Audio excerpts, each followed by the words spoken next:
was living in a rural area in Oklahoma with my mother at a small lake house, and I was probably 10 or 11 at this time. One night, as I was sleeping in my room, I randomly and abruptly woke up for no reason. This was not normal for me, and I felt very uneasy. The only sound I could hear was my mother snoring in the next room on the couch. I rolled over and tried to get back to sleep, but my need to use the bathroom was growing more urgent, so I grudgingly forced myself to head that way. The bathroom is on the other side of the house, around a corner and past the kitchen, and finally down a long hallway on the right. So after I made the trip and finished my business, I flipped off the light switch and started heading back to bed. That's when I heard the distinct click of the light switch, and I saw the glow of the bathroom light in the hallway. Terrified, I slowly turned around just to witness the light in the bathroom start clicking on and off. Click, click, click, click, click. Finally, it shut completely off. In the dark of the hallway, my eyes began to make out a white shape near the end of the hall. It was around my size and crouched to the floor. At this point, I'm frozen to the spot as my mind began realizing that no one else is home except for my mom and myself. Then the white shape began whispering in a quiet man's voice. "Help me. I'm lost." I remember wanting to scream for my mom, but I couldn't, and instead, I barely said no before this thing starts running at me on what sounded like all fours. I quickly ran through the kitchen and around the corner before running to my sleeping mother, shaking her awake. I remember saying, it's coming," and my mother's eyes going from dazed to alert in an instant. She asked me what was going on, and I saw her eyes look over my shoulder before she screamed.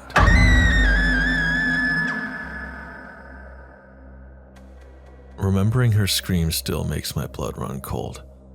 Never had I heard pure terror like that in my life, even to this day. She grabbed me by the arms and pulls me into my room and slams the door. She holds me in her arms with her back pressed against the door as we listen. It sounded like this thing was running around in circles in the kitchen. We could hear hands and feet slapping against the tiles.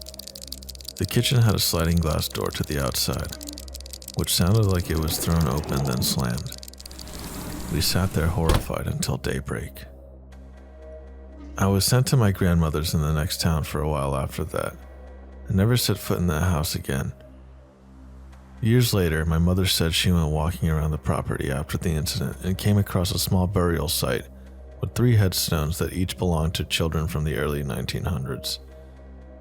It freaks me out because what I heard that night was a man's voice, but it was so unnatural. My mom still will not tell me what she saw behind me and what it was that made her scream. She tells me that she's afraid it will know we're talking about it and that it will come back. This is the first of many weird things that have happened in my life since.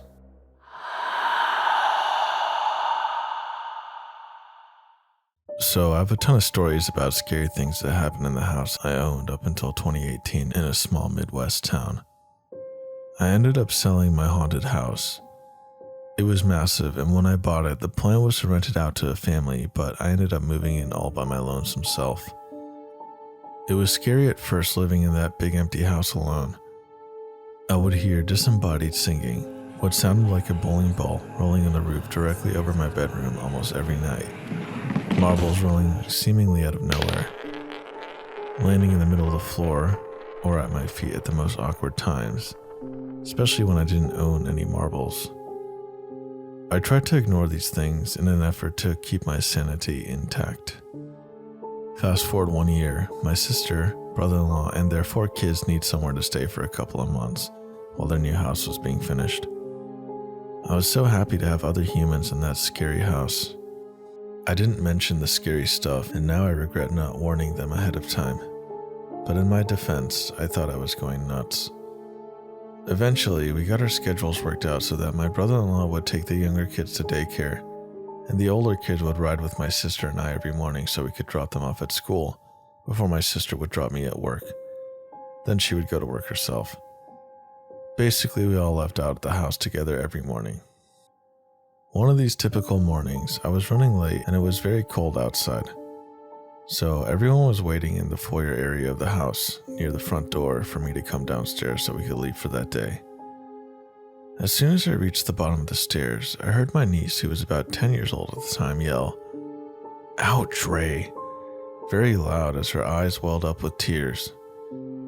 At this, all heads turned her way as a big wood-handled brush hits the floor with a lot of force, so I know it hurt when it hit my niece in her side. You could see the realization on all of our faces that something or someone else would have had to thrown that brush, because Ray was standing next to me at the bottom of the stairs, which was on the opposite side of the foyer from where the brush was thrown.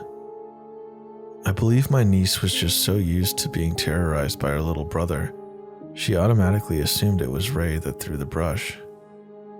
Poor little 7-year-old Ray was so scared at the time, he didn't even try to defend himself like he normally would. He just had big, stunned eyes at that moment, like the rest of us. I can remember it like it was yesterday. We said nothing and just ran out the front door as fast as we could and went about our day. I don't know about everybody else, but I was afraid to go back home. I don't know if the person listening to this has ever been so afraid that you can't even articulate whatever it was that happened, because you can't explain it, but I am going to say that was my entire family that day. We all made sure we entered that house together that evening. My sister, the bigger kids, and I all sat outside the car waiting on my brother-in-law to get home before we even thought about going in there. We still did not speak of what happened that very morning. We eventually got to the point that evening where we could at least function.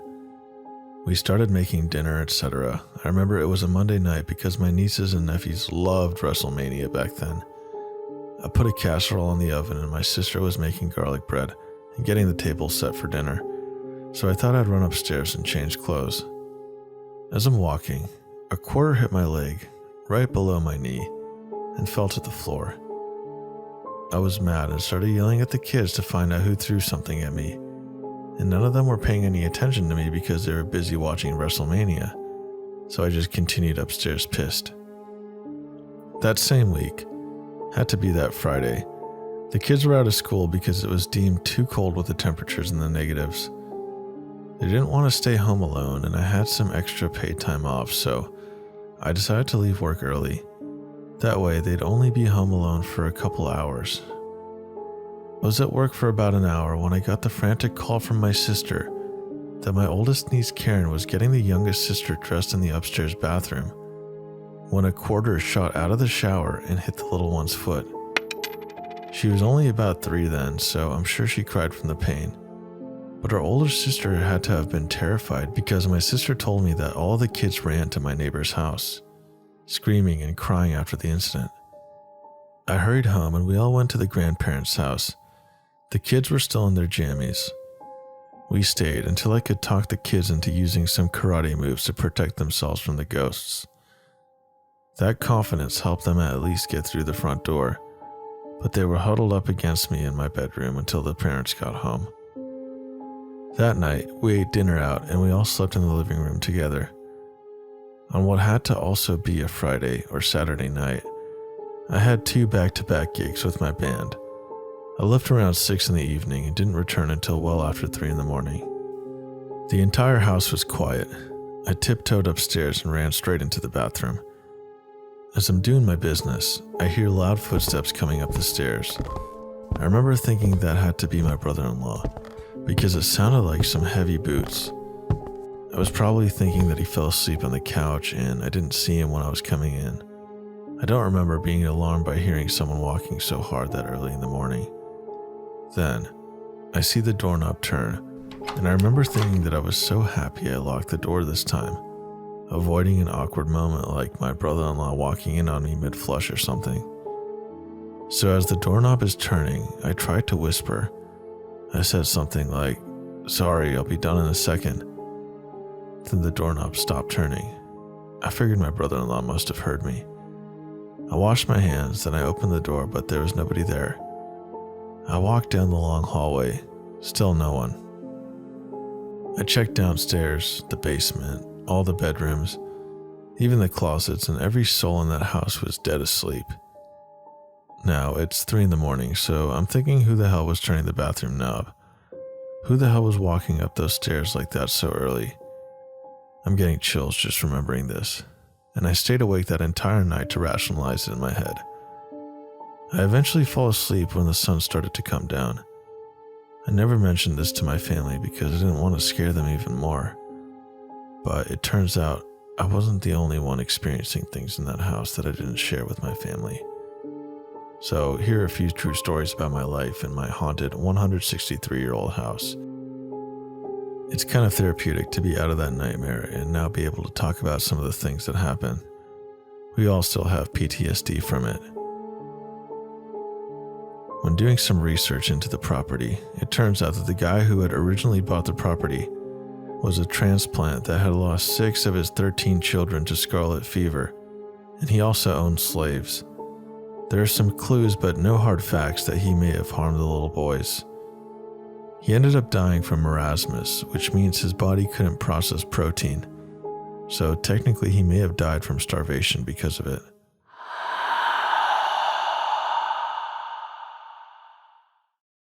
Hey guys, just wanted to take a quick second and say thank you for all the likes, comments, subscribes, the feedback, and kind messages. I really appreciate it, and it encourages me to keep making more content for you guys. I know originally I said I was going to post about 100 videos this year, but I feel more motivated to go even beyond that because of you guys. So if you're new to the channel or haven't done so yet, please hit that subscribe button and that notification bell to get updates on my newest videos. Thanks again.